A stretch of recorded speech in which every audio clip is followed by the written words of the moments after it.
Hello gardeners. Now I will tell you about the important and last feeding of currants this year in order to get a sweet and very large berry. I will feed her with ordinary potato starch, and now I will tell you the recipe, and the nuances of how to feed it correctly so that you do not make mistakes, and to get the maximum effect from this top dressing. Well, firstly, I'll tell you when it's time to do this last top dressing. As you can see, my currants are starting to ripen little by little. Already the berries are slowly turning red and some are even turning black.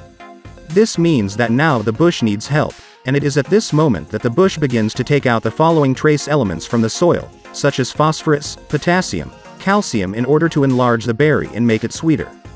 And at this stage of maturity, you need to feed only organic matter.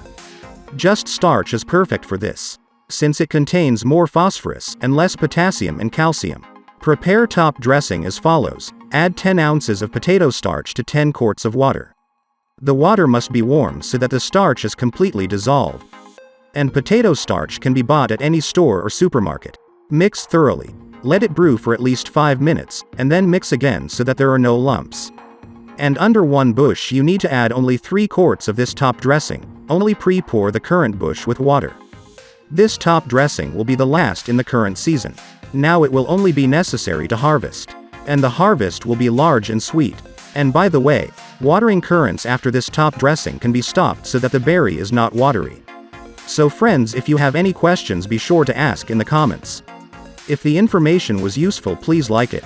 Don't forget to share the video with your friends. Subscribe to my channel so you don't miss new videos. I wish you a good day. See you in new videos.